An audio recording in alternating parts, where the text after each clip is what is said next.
Hello, everyone, from St. John's, Newfoundland and Labrador. My name is Janet Herron, and I am an Alumni Engagement Officer at Memorial and your host for today's event.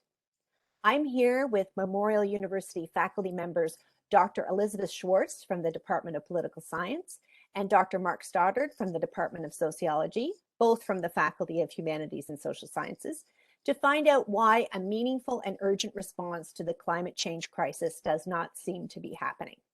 I know that those of you attending can't see who else is in the room for the event, but we have a full house. We have over 200 registrants, and we have 80 people in the event right now, and more joining every second. So we are delighted about that. We will begin today's event with a land acknowledgement.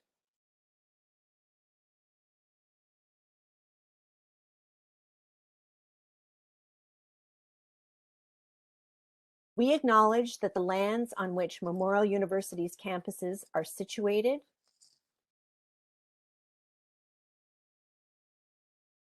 Sorry, I'm having problems with my cursor. Excuse me. I'll start that again.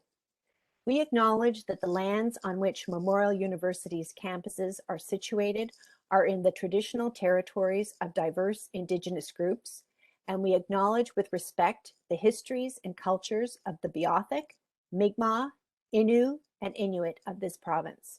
We encourage everyone to reflect on these lands from where you are located and the Indigenous peoples for whom these lands are traditional territory.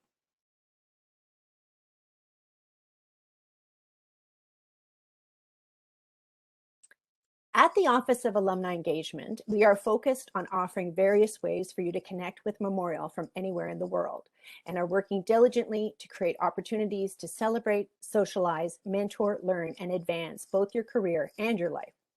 MUNalum 101 was born out of the need to reach out to alumni during the first few months of the pandemic. It has since evolved to become a cornerstone of our alumni engagement activities, offering the latest information on key topics from Memorial University's own experts. Embarking on new and exciting ways to build relationships within our Memorial family of over 100,000 members is vital to our evolution as an institution. Please consider getting involved with our programming. You can be a mentor with 10,000 coffees, discover opportunities to meet up with expats through Global NL, and our online book club Coastlines features a stellar selection of Newfoundland and Labrador authors who are also Memorial alumni. You can find more details on our website, www.mun.ca/alumni. Thank you for joining us today for our discussion about climate change in action. Just a few housekeeping issues. A brief Q&A will follow today's presentation. I will be monitoring the Q&A function, which you will find at the bottom right-hand side of your screen. Please try to keep your questions short, and I encourage you to post questions as soon as possible. Please don't leave them to the last minute. You are not able to unmute your microphone or turn on your video as attendees, but you can communicate through the chat. We are streaming live, but this session is also being recorded, and you will receive a link to the event in a follow-up email. Now, it is my great pleasure to officially introduce the first of our special guests from the Faculty of Humanities and Social Sciences today. Elizabeth Schwartz is an assistant professor in Memorial's Political Science Department. Her research focuses on municipal public policy in Canada, with particular emphasis on sustainability and climate change action. In articles for the Canadian Journal of Political Science and the Review of Policy Research, she has explored the effect of municipal administrative structures on local climate change policy, as well as the relationship between municipal and provincial governments. Her current book manuscript, soon to be submitted to the University of Toronto Press, examines why some Canadian cities have been able to create more effective climate change policies than others. Now, I'm going to load up Dr. Schwartz's presentation, and I'm going to mute myself. And Mark, did you want me to mute you as well? Yeah, okay. And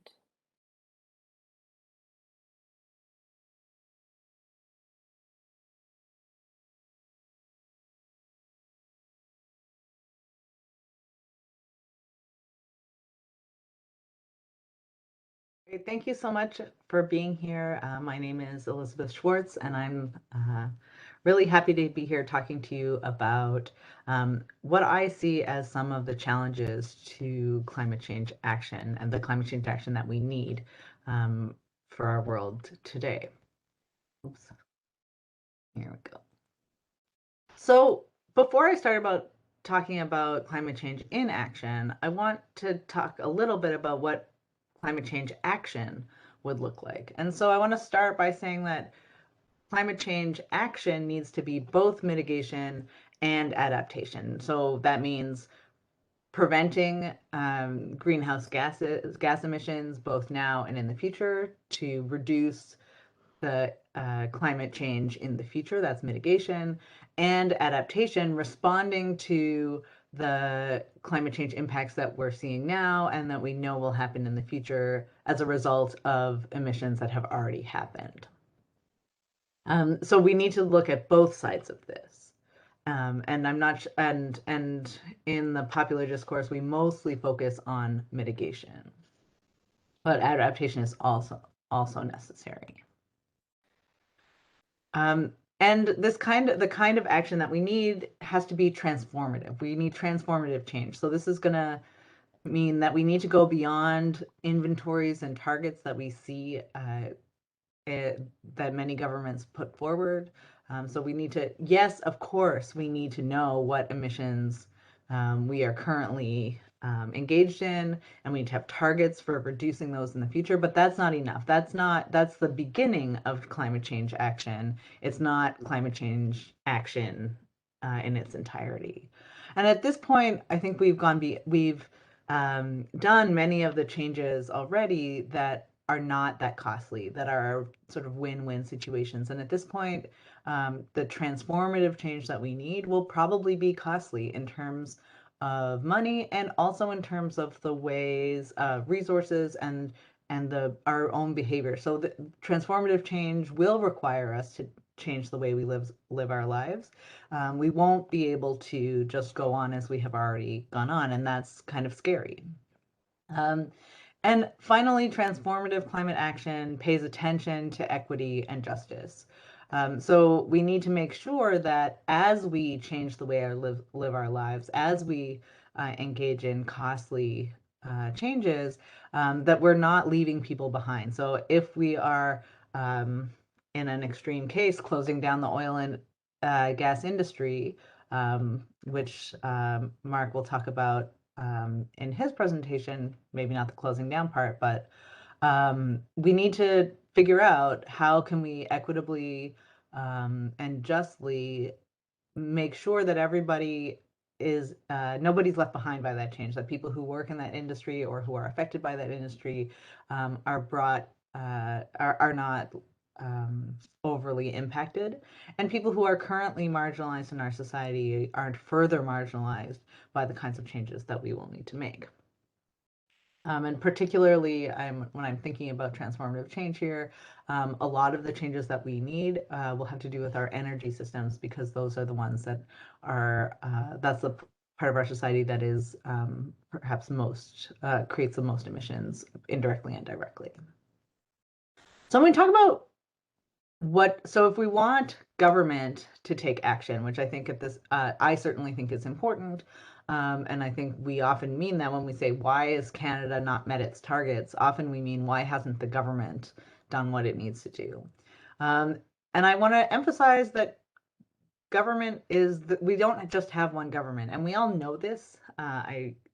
We all know that there are many governments, but we somehow, when we start talking about this in the public discourse, it gets lost. So Canada has many governments. We have the government of Canada, the federal government, but we also have governments of the provinces, the territories. There are many indigenous governments, municipal and other local governments, regional governments, and then there are other government agencies um, transportation agencies, like Metrolinx, for example, in Vancouver, or sorry, Metrolinx in Toronto, or others.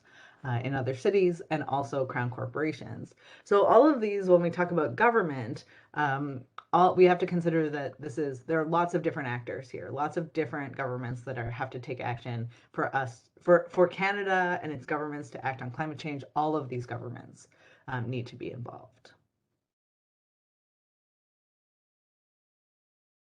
So thinking about all of those governments, they all need to be involved. It's not just the government of Canada that needs to act, or the government of Newfoundland and Labrador, but they all need to act, and they all have different strengths and limitations. So, for example, local governments, which is my area of expertise, have the great strength of being very close to people and where they live. They deal with all of the many different concrete things that residents care about.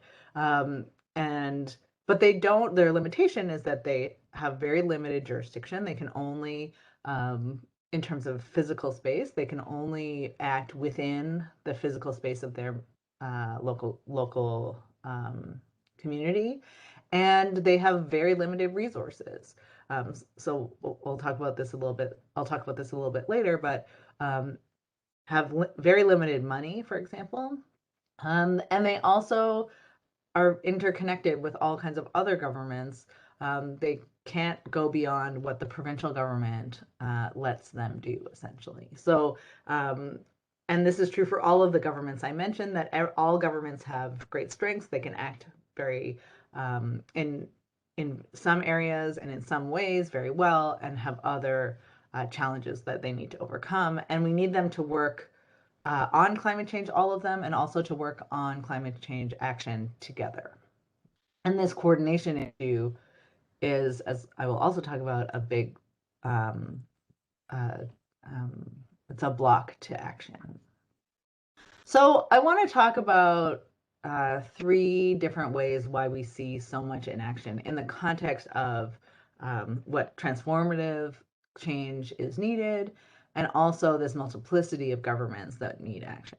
So first of all, the first reason I want to talk about is that politicians want to stay in power. And this is often seen as sort of a cynical view of politics, but it's actually a useful thing, because for politicians who want to take climate action, if they don't stay in power, they can't take climate action. Just sort of if you're not in power, you can't make the changes you want to make. So you have to balance the radical changes that is necessary and the need to still be popular enough to get reelected.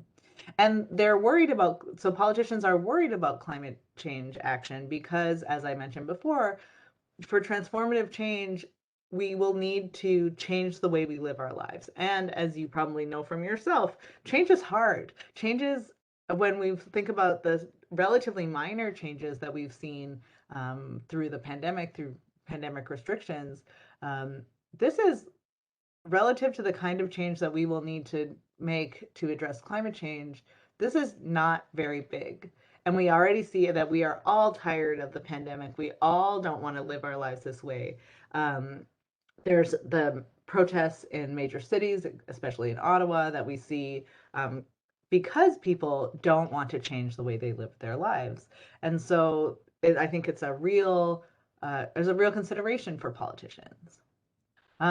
Secondly, it's not just uncomfortable and unpopular, but change is also scary, and we know that not everyone will benefit. If you work for the oil and gas industry, and the oil and gas industry is not is being replaced by other renewable energy industries or other kinds of ways that we can produce power, that's scary, and not everybody will benefit. So people might not vote for politicians who make changes that negatively affect their lives. And so again, politicians wanting to stay in power, not just necessarily, like maybe for personal satisfaction kind of reasons, but even for the really legitimate reason of continuing to have effective climate policy and to continuing to take climate action is an important barrier to why we don't see big changes in policy now. The second part is that I mentioned earlier is that governments at all levels have limited resources. And as I've also mentioned, climate change action that's likely to be effective will also be costly. So if we think about changing our energy system, for example, if we need to um, change the way that electricity is transported across the country. The transmission lines currently go north-south rather than east-west, and maybe we need to have um, a national electricity transmission system, and that's going to be really costly. We're going to have to spend a lot of money, and spending that money is is um, is is in conflict with spending that money for other priorities. It's not that we don't have money, it's that we have other priorities that are legitimate as well. And maybe even other climate priorities. But this is especially true for local governments and governments that are not local governments and cities, other smaller communities, indigenous governments that have very limited money, and they also have a lot of restrictions about how they can raise money. Can they take out loans? Can they be in debt? Can they run deficits? That sort of thing. Governments also have limited resources in terms of expertise and human capacity. So when we're thinking about the city of St. John's, for example, there's only one individual who is in charge of looking at climate change. I mean, we could say that presumably everybody is supposed to, but there's only one person who doesn't have another job, whose whole job is to consider climate change policy, climate change impacts of other policies, to work with government and community stakeholders to create proposals. Just one person, and that's generally true across. Even bigger cities tend to have a very limited limited pool of people whose whole jobs is to do this. And if we want to have transformative change, where the government action is really focused on mitigating climate change and adapting to its impacts, we need governments to increase that capacity, not just in climate change specialists like that, but also in terms of urban planners, transportation officials who are trained to and are committed to focusing their attention on transformations that will take climate change into consideration. And finally, climate change action requires changes to the underlying logic of government decision making. Normally, when we think about how governments make decisions, they tend to use, sort of at least formally, a sort of cost-benefit analysis. So if we spend this money, how much benefit will we get in monetary terms? And can we make the benefits greater than the costs? Or they even cut out the benefit part and just think, oh, how much will this cost? We have this much money, we can only spend this other amount of money. We want to minimize the spending on this topic, say snow clearing, for example. Or we want to make sure that we use only a small amount of money relative to our whole budget. But if we use climate change impact as the factor or the most important criterion to consider, that's very different, because it might not be the cheapest option. It might not be easily measured in terms of monetary cost or benefit.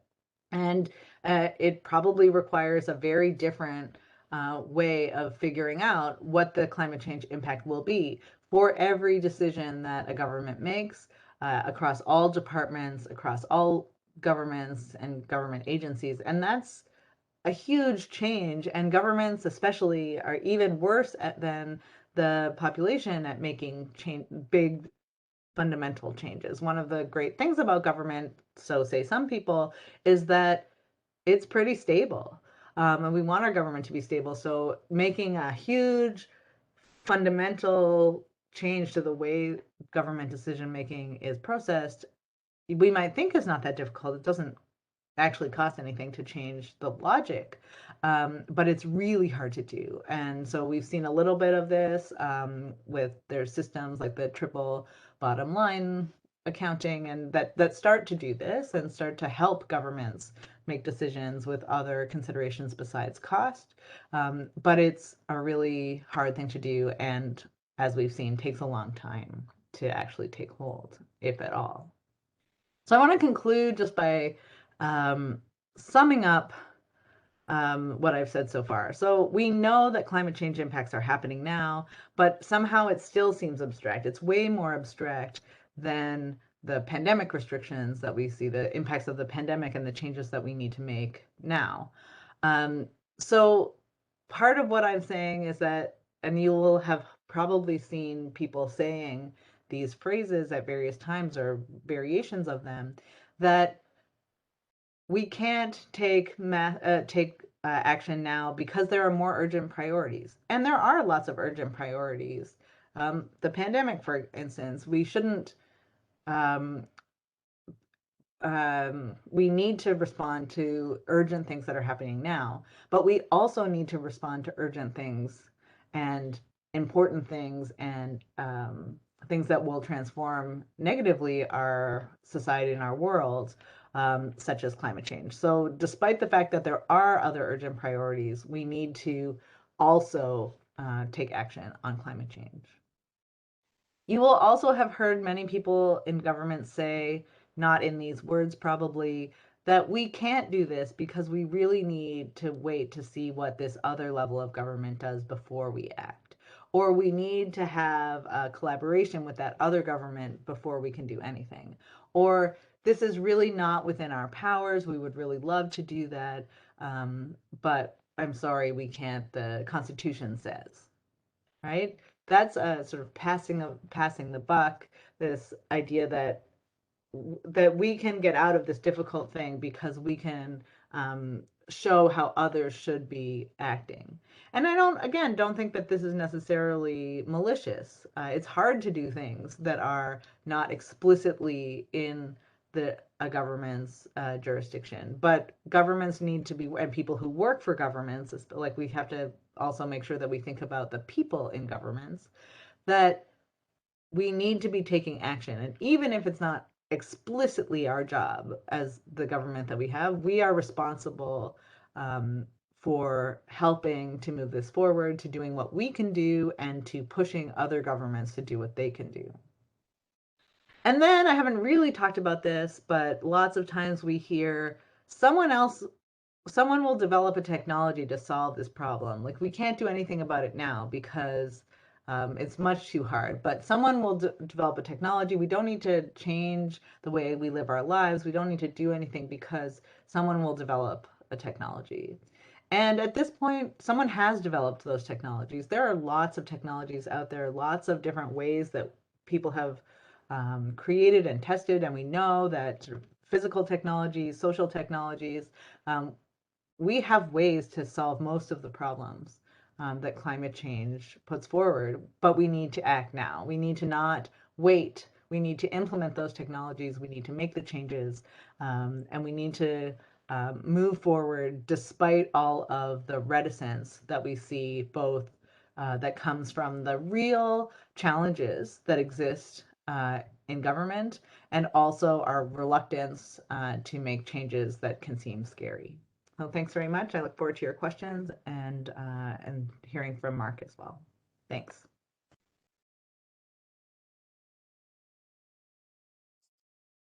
Thank you very much, Dr. Schwartz.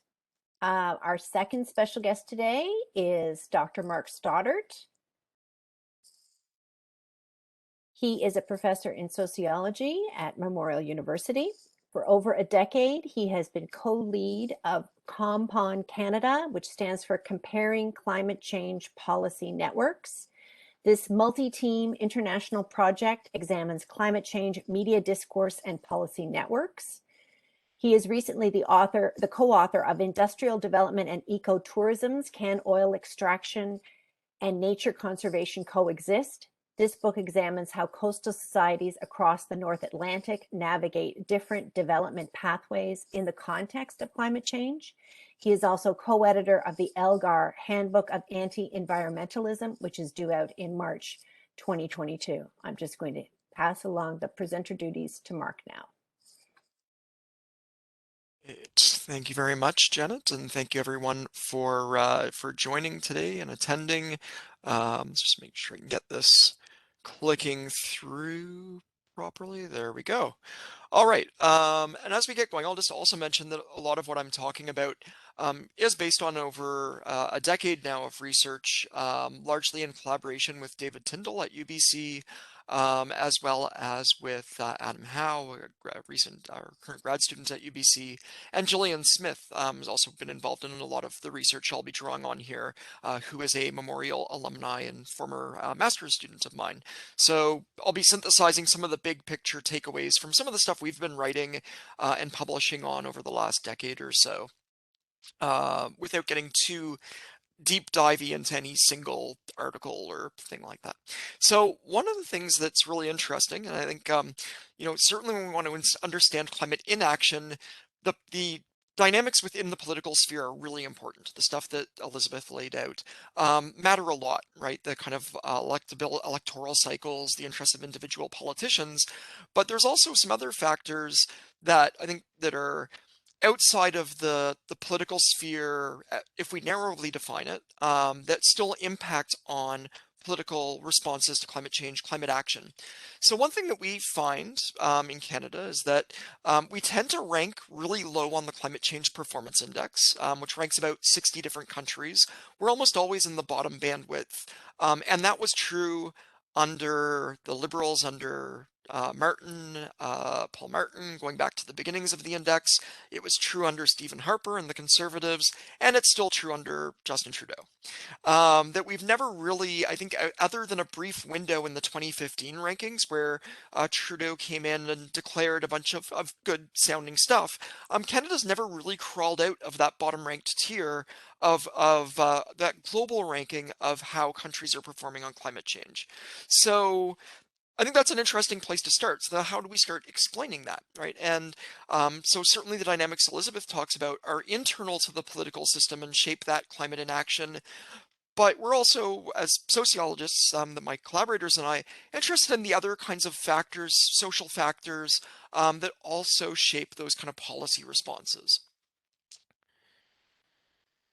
So, as I say, there's a range of other actors. I think we basically covered this slide.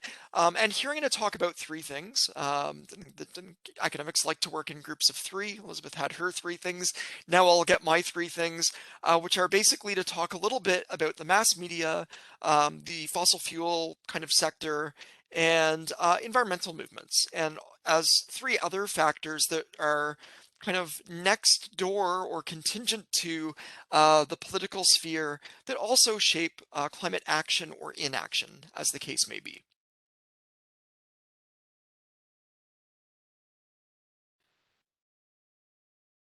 All right, so to start off with the kind of media framing and media narratives, one thing that we might think about intuitively is the kind of American style news framing that really that we get a lot. We see a lot of in Canada's watching American news and stuff like that. The kind of false balance kind of narratives where climate skeptics are positioned against climate scientists, and the media debate tends to be, is climate change real or not? That kind of stuff. Is climate the scientific consensus of the IPCC and so on, is it valid? I think to a large extent, at least in Canadian mainstream mass media, we don't tend to see a lot of that false balance kind of news narratives. We tend to be much more similar to the rest of the OECD countries, where the debate tends to be a lot more about what to do about climate change. What are the best or most appropriate policy responses, rather than a lot of questioning about its reality that tends to dominate the American news landscape a lot more. Certainly we can find those views here, but they tend to be more on the fringes of kind of mainstream general news coverage. However, while that kind of sounds like good news, we do tend to see in the work that I've done over the last decade with colleagues that, it still tends to get framed or narrated in pretty simplistic manners that are often about, environment versus economy kind of logics, right? Do we address climate change in a really significant, substantial way if it comes at the expense of, say, our oil and gas sector? Pretty standard way that we might see climate discourse framed in the media in Canada.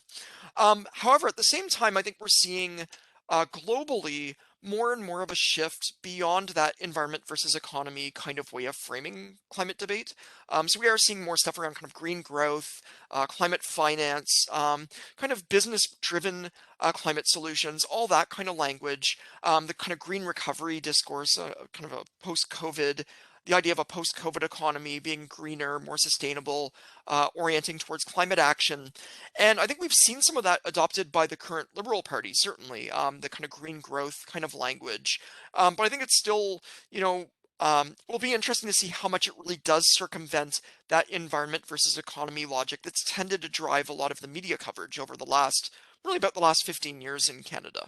Whether that starts becoming a third kind of alternative way of interpreting climate change that might shift towards more climate action than we've tended to see. The second thing I did want to bring up a bit as an important consideration or thing to think about is the fossil fuel sector. And of course, here we're in a very fossil fuel dependent province, and Canada as a whole has a fairly fossil fuel dependent economy.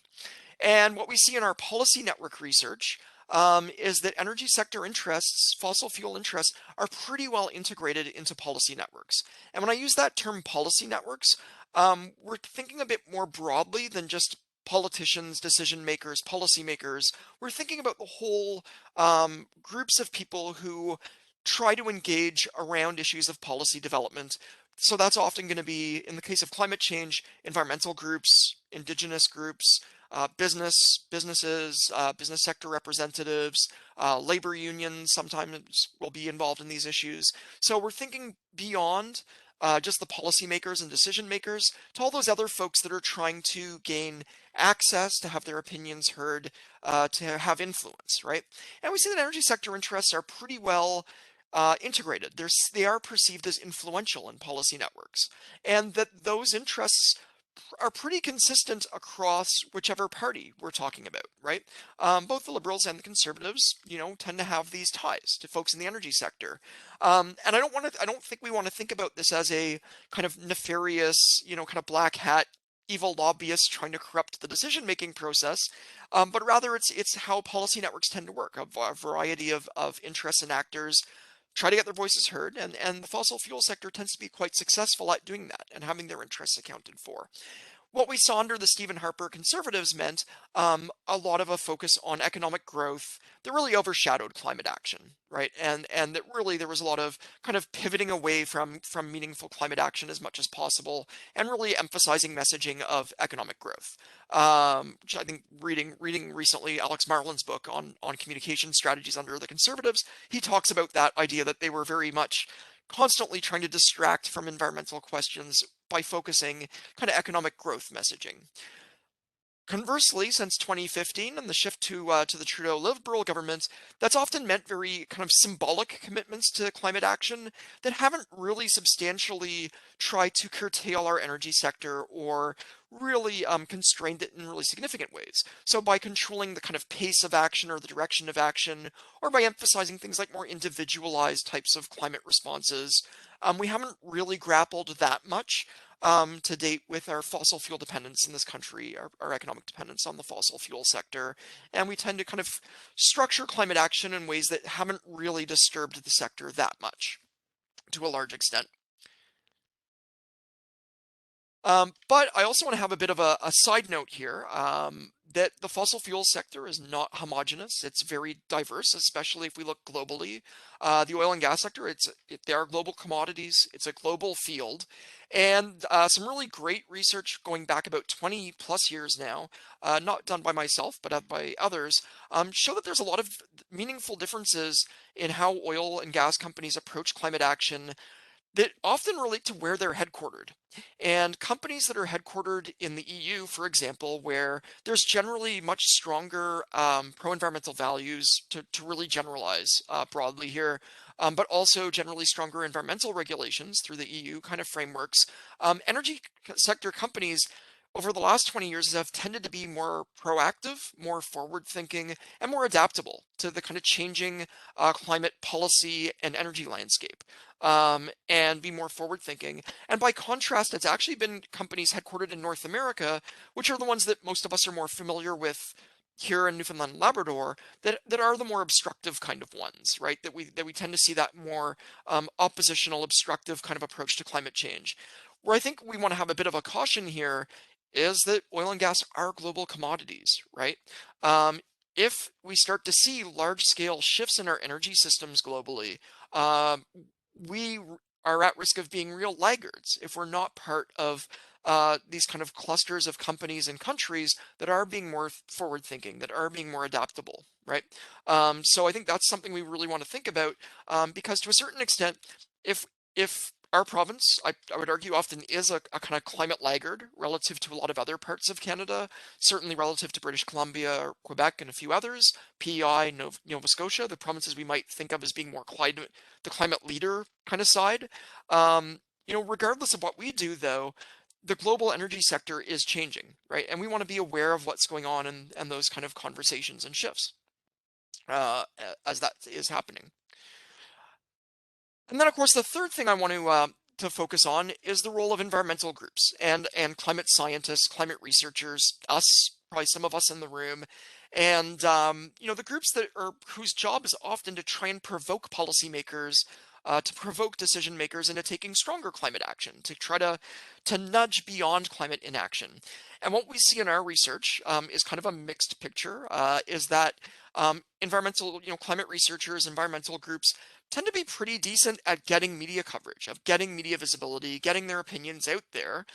We also see that in our policy network research, they are present in government communication and collaboration networks. Government decision makers talk with environmentalists and researchers and collaborate with them. However, the downside is they don't tend to be perceived as very influential, right? Their interests are not seen as kind of impactful or maybe needing to be accounted for versus, say, the fossil fuel sector or business interests. So despite their presence, researchers and environmental groups, which what NGOs means there, they don't tend to be seen as being that influential compared with the business sector. So that's kind of the mixed story there. It's like it's really a story of inclusion without influence if we think about trying to provoke decision makers beyond climate inaction.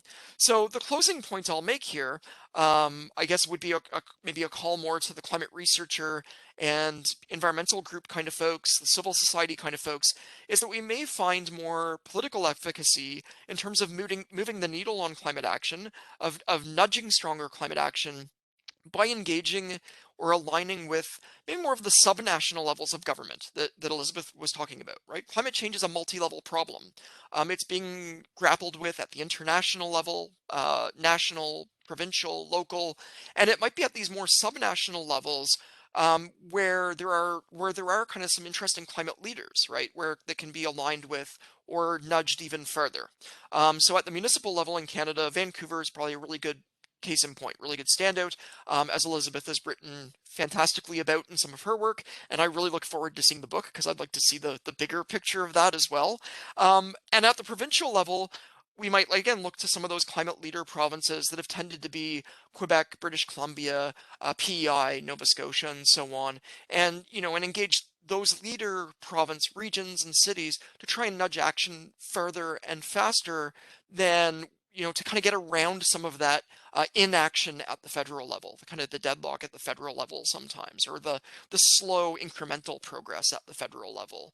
Yeah, I will just leave it there with that, maybe that note of strategic ways forward beyond inaction might look like.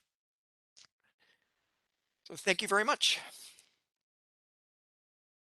Thank you, Mark. I'm just going to take the controls back. Thank you so much to you both for that enlightening, albeit slightly depressing presentation or presentations. I'd also like to thank our sponsor for today, Johnson Insurance. Johnson offers Memorial University alumni specially designed policies and preferred rates on home, auto, and travel insurance. So check them out if you haven't already.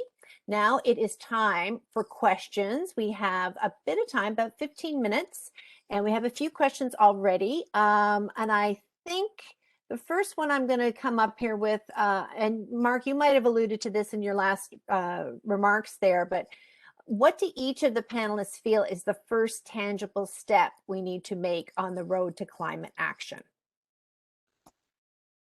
So I think we often get presented with a lot of individualized solutions as though, the most meaningful steps is to kind of lower your thermostat, buy an electric car, kind of adopt household technologies. And that is important, right? The individual level stuff we can do is important.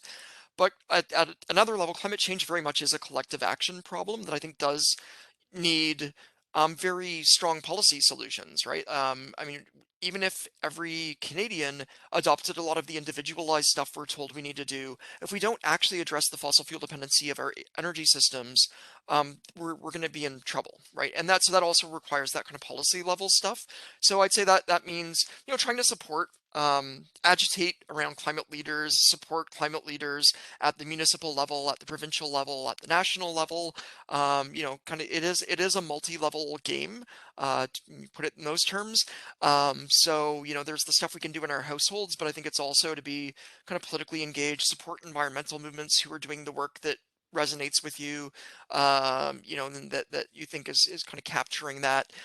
So I think it's finding as many levers as you have the capacity for and engaging with them, both at that kind of personal level and at the more political level. But I think it is really important to go beyond the 10 easy things you can do in your own house, because it is this very much a collective action issue. Beth, did you want to take that? Yeah. Muted, Beth. Oops. This is the manyth time that I have forgotten to unmute myself. So I agree entirely with what Mark has said here. I think that we definitely need to take personal actions, but we cannot rely on personal actions. We must take action. Governments need to act. Government needs to act together. We need to create policies that reduce, as Mark said, reduce our dependence on fossil fuels. And I think that answers that is the question, my answer to Jeff's first question about why do we talk about the shutting down the oil industry, and that I think I did use that phrase, but is not really what I mean. What I mean is reducing the fossil fuel dependence of our energy systems, hopefully to zero, but probably not entirely. But the reason we talk about it is because there isn't just a magical when consumers don't need oil. And if we just wait until consumers don't need oil so that they won't need fossil fuels, it just won't happen because there's path dependency in the way that the economy works. It's expensive to develop new technologies. We're seeing electric cars come along, but they're still very expensive. People don't just magically change to electric cars because they can. So we need to make tangible policy decisions. Governments need to make those decisions that will make it easier for the consumers to switch away, that will make it easier for other industries to break into the energy. So when we talk about the energy industry, that we're not talking about fossil fuels, because there will be enough other players in the energy industry that are not fossil fuel producers. And so I think what we need to, so those are the kinds of actions I think that the government needs to take first, are about these transformational, transforming the economy in ways that will, by creating regulations and laws that make it easier for non-fossil fuel companies, but also restrict the ability and raise costs for the fossil fuel industry, so that we can move to a decarbonized energy system faster than it would sort of quote unquote naturally take. And I also think that we need to move beyond at a local level, which is again where I do most of my research. I think we need to move beyond these new technologies like electric cars. We have tons of old technologies like light rail trains and buses and other kinds of mass transit that are not considered new technologies, but massively reduce the amount of fossil fuel we use in our society, and that if they are well designed, people really use. And if you look at big cities, people choose to take mass transit. Here in St. John's, I know that very few people choose to take the bus because it's very inconvenient, and it's great to see Metrobus making changes to make it more convenient, but it's still not very convenient. And so if we had a system that was easy to use, that took you to where you are to where you want to go in a relatively short amount of time, that would cost you less than driving and parking, that was more convenient than driving and parking, many more people would use it, and that would be a huge step towards getting to the kind of system we want. And so that was the second thing that I think I would do. So it's like really build and promote and create convenient mass transit systems. Okay. Here's a question from Grayson. I guess this could be for either of you. How do regions in Canada balance climate issues with disparate population bases? And how can politicians balance policy with the physics of energy? For example, in Europe, where environmental policy has been strong, but leading to energy shortages. I'll leave that one for Mark. So I'm going to pick up, because I think this also follows from a couple points I wanted to pick up from Elizabeth as well. So my last book involved fieldwork kind of across the North Atlantic, and where I think is most striking to look at as a comparison as a climate leader right now is probably Denmark, and where they are not the biggest kind of oil extractor, oil producer in the North Sea, but they're I think the third after Norway and Scotland, and they became a very early leader in the transition to offshore wind, onshore and offshore wind. And that helped them really weather a lot of the economic turmoil of the 2014 oil price crash, because they were already moving towards a decarbonized energy system. Their state-owned oil company, the equivalent of Equinor, essentially sold off their oil operations and went entirely into renewables, that kind of stuff. Their own energy ministry, the official stance of government, their equivalent of CAP, the Danish equivalent of the Canadian Association of Petroleum Producers, their public stance is that the oil and gas sector is a sunset industry, and they are working towards it basically being irrelevant by, I think originally it was 2050, and I think they've even brought that up to 2035. So that doesn't mean they're shutting down their oil sector next week. What it does mean is they're reining in exploration activities. They're looking at kind of end-of-life activities in their operating areas, and trying to find a way that you kind of balance the decline of the oil sector with the kind of support and increase of renewable energy sectors. So what was really fascinating when I was interviewing in Denmark, in the West Coast, where the oil sector is based, in 2017, and so that was kind of right in the middle of all of the recent price turmoil and the kind of the big price slump in the oil and gas sector. And I was interviewing kind of folks that work for the city in one of the big oil hubs, saying, oh, we haven't really seen a lot of the unemployment that you're seeing in other oil cities, because our investment in renewables is just kind of ramping up so much. So I think it is worth looking at those leaders, and I think when we make these policy decisions, we're kind of gambling on what vision of the future we're putting our chips down on, or putting our money down on, right? And climate inaction, policies that support or reinforce climate inaction, are betting on a future that doesn't look that much different than the present. It's saying that, like, we're saying, no, transformative change is probably not going to happen. We can just keep, kind of handing out exploration licenses in Newfoundland and Labrador till the cows come home. We can keep, kind of planning for the Alberta oil sands till the cows, because nothing profound is going to change. A country like Denmark, however, has been putting their chips very aggressively on a very different version of the future that says, hey, there is going to be some globally transformative change to our energy systems. And, so I think then the question becomes, as a decision maker, where do we want to put our chips, right? And do we want to be risk of being a laggard region, or do you want to, I guess, have the risk of being an early leader that then the change doesn't happen, right? And either way, there's going to be risks there.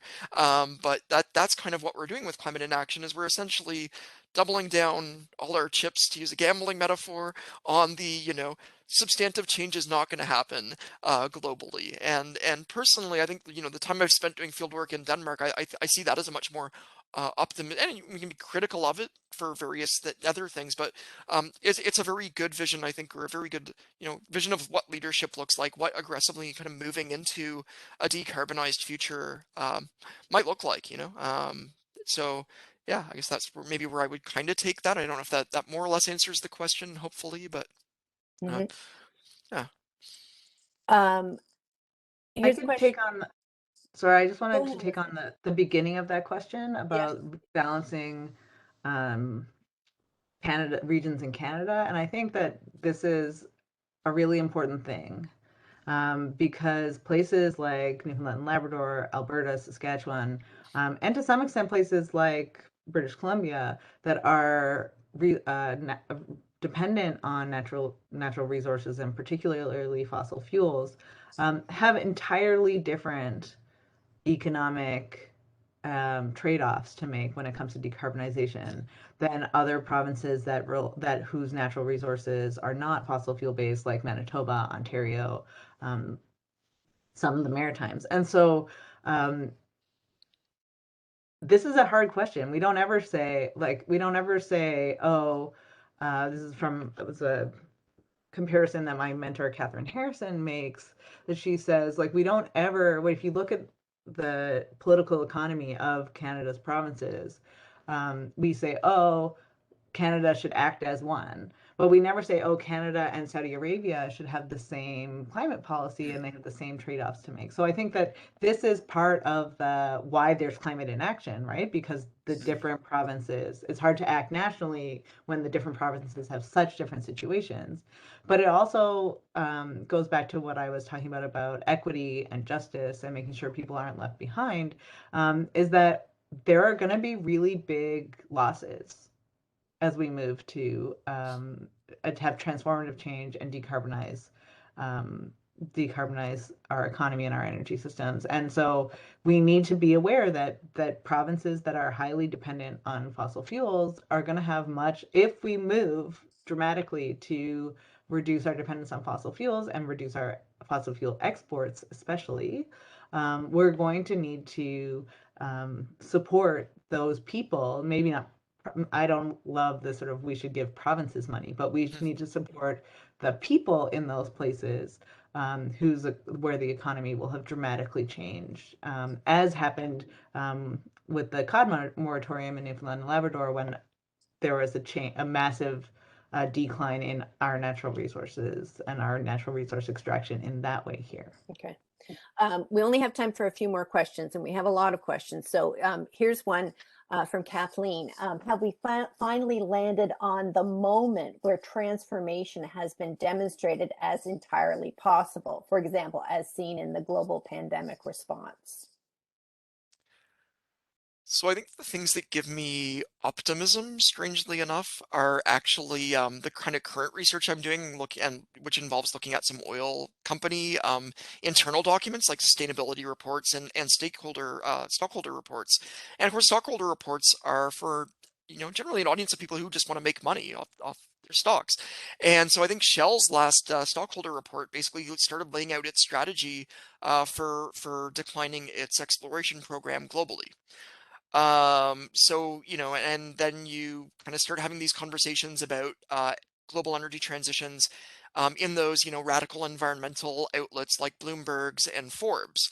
So I think as we start seeing these conversations shift to the places that some of us that might be more kind of green leaning, or kind of left green kind of folks, some of us in the room might happen to be, as we see these conversations shifting to places like Forbes and Bloomberg's, the stockholders reports for Shell, when we start seeing, oil companies like Dong Energy, that's now Ørsted in Denmark, oil companies divesting themselves of their oil operations, those are the things that I think give me optimism and make me worry about being in a laggard region that isn't paying attention to a lot of these global conversations.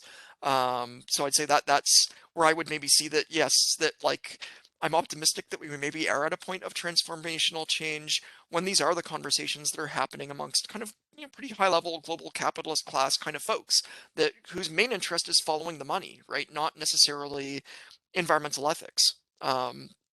That's what they're seeing as being these openings. Yeah. Elizabeth, did you want to answer that or comment? Sure. I want this to be true. Right? I want Kathleen to be right. But I still see the problem that I see, and I think there's global pandemic responses that are great in some ways, but also not good, right? Like the sort of the vaccine nationalism that we saw, the sort of our Canadian state's willingness to allow blockade of Ottawa and Parliament. Like these aren't hopeful for me. Like, and so I'm hoping like that if the relatively easy question of this pandemic response has met with so much government in like the fact that there are protesters in Ottawa, like I find, personally distressing, but is not a problem in this context, is that the state has been unwilling to do anything about it. And so I think that I think that Mark's points, like I am optimistic because of what Mark has said and that we can do something, but I think we have a little bit more to go in terms of political willingness to move forward. Okay. It's now just about 2:00 and we still have lots of questions, but we just have run out of time. So I'd like to once again sincerely thank Dr. Schwartz and Stoddart for sharing their time and expertise with us on this very difficult topic. Any final words from either one of you before we wrap up? I have some final words, which is regardless, I think there are obviously lots of different people who are here based on the questions that I can see in the question and answer panel. And that to go back to Jeff's original question about what we need to do, we all need to take action. We all need to be pressing our governments to move forward.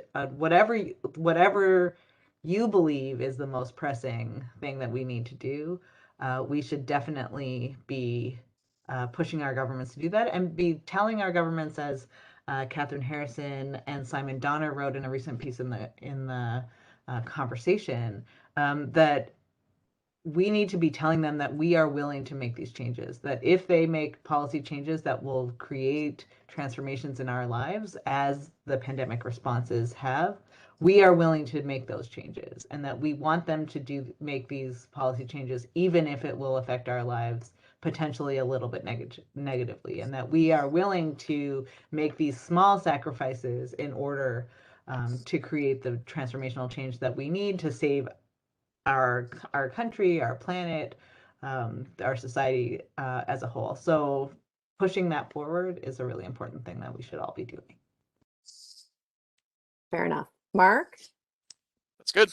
That's okay. A great way to end it. Yeah. That's great. Well, thanks to everyone out there for attending and for your questions. Special thanks to Chad Pelly for helping to coordinate today's presentation. And if you enjoyed today's webinar, please take a look at our alumni website for some upcoming events on fake news and ageism. As I indicated earlier, this session has been recorded and we will be sharing a link in an upcoming email. So please keep your eyes on your inboxes. Enjoy the rest of your day and thank you very much for coming out. Thank you, folks. So